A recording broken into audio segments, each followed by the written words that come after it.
નમસ્કાર મિત્રો, આજે આપણે ગુજરાતના ઇતિહાસમાં સોલંકી કાળના મોસ્ટ આઈએમપી પ્રશ્નો જોવાના છીએ. તો જોઈએ પ્રશ્ન કે હાલનું ગુજરાતનું ગુજરાત કે ગુર્જર દેશ નામ કોના સમયથી પ્રચલિત થયું? તો જવાબ છે સોલંકી કાળથી. હાલનું ગુજરાતનું ગુજરાત કે ગુર્જર દેશ નામ સોલંકી કાળથી પ્રચલિત થયું.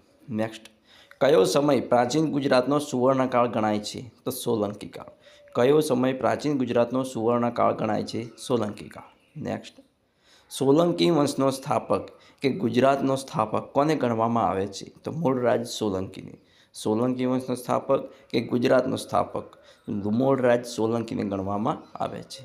નેક્સ્ટ, સંસ્કૃત શબ્દ ચૌલુક્યનો ગુજરાતી શબ્દ કયો છે? તો જવાબ છે સોલંકી. ચૌલુક્યનો ગુજરાતી શબ્દ અર્થ શું થાય? સોલંકી.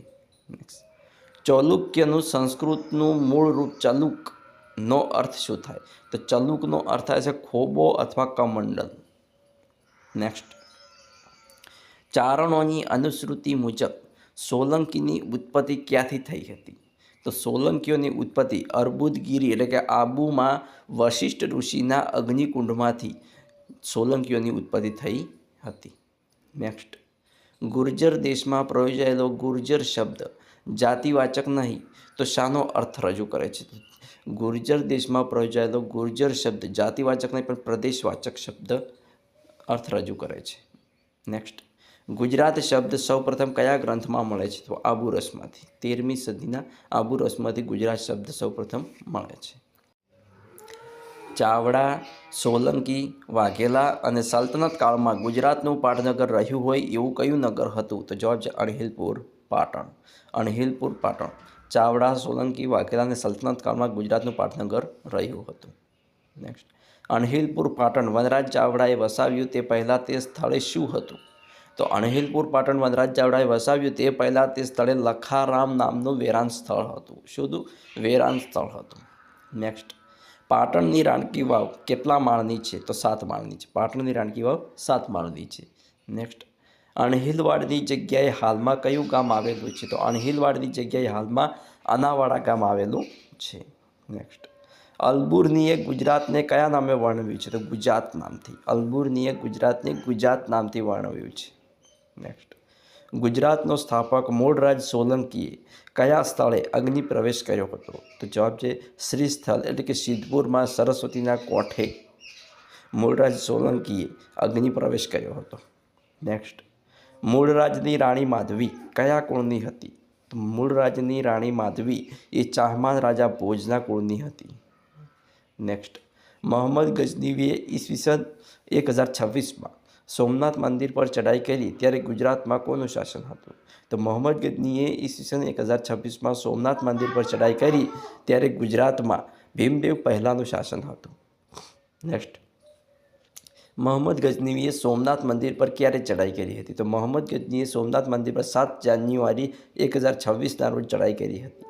મોહમ્મદ ગઝનીએ સોમનાથ મંદિર પર 7 જાન્યુઆરી 1026ના રોજ ચઢાઈ કરી હતી.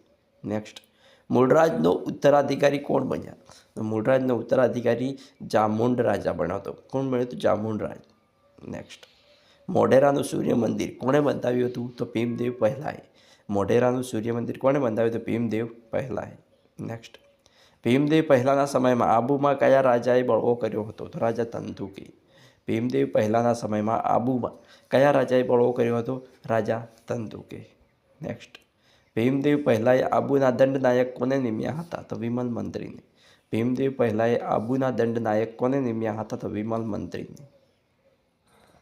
રાણકી વાવ કોણે બંધાવી? તો ભીમદેવ પહેલાંની રાણી ઉદયમતીએ રાણકી વાવને બંધાવી હતી. ભીમદેવ પહેલાંની રાણી ઉદયમતીએ રાણકી વાવ બંધાવી હતી.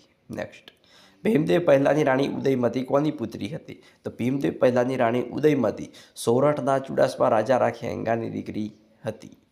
નેક્સ્ટ, કર્ણદેવ પહેલો કોનો પુત્ર હતો? તો કર્ણદેવ પહેલો એ ઉદયમતી અને ભીમદેવ પહેલાંનો પુત્ર હતો. કર્ણદેવ પહેલો ઉદયમતી અને ભીમદેવ પહેલાંનો પુત્ર હતો. નેક્સ્ટ, આશાપલ્લી ગામ પાસે કર્ણાવતી નગર કોણે વસાવ્યું હતું? તો આશાપલ્લી ગામ પાસે કર્ણાવતી નગર કર્ણદેવ પહેલાંએ વસાવ્યું હતું. આશાપલ્લી ગામ પાસે કર્ણાવતી નગર કર્ણદેવ પહેલાંએ વસાવ્યું હતું. નેક્સ્ટ, મિનળ દેવી કોણ હતી? તો મિનળ દેવી કર્ણદેવ પહેલાંની રાણી હતી. મિનળ દેવી એ કર્ણદેવ પહેલાંની રાણી હતી. નેક્સ્ટ, રુદ્ર મહાલયનું નિર્માણ કાર્ય કોણે શરૂ કર્યું હતું? તો મૂળરાજ સોલંકીએ. રુદ્ર મહાલયનું નિર્માણ કાર્ય મૂળરાજ સોલંકીએ શરૂ કર્યું હતું. નેક્સ્ટ, પાટણનું કયું ઐતિહાસિક સ્થળ યુનેસ્કોના વિશ્વ વિરાસત સ્થળની યાદીમાં સ્થાન પામ્યું છે? તો જવાબ છે રાણી કી વાવ. પાટણનું કયું ઐતિહાસિક સ્થળ યુનેસ્કોના વિશ્વ વિરાસત સ્થળની યાદીમાં સ્થાન પામ્યું છે? રાણી કી વાવ. વિદ્યાર્થી મિત્રો, અવનવા મોસ્ટ એમપી પ્રશ્નો જોવા અમારી ચેનલને સબસ્ક્રાઈબ કરવાનું અને તમારા મિત્રો સાથે લિંક શેર કરવાનું ના ભૂલતા. Thanks for watching my video.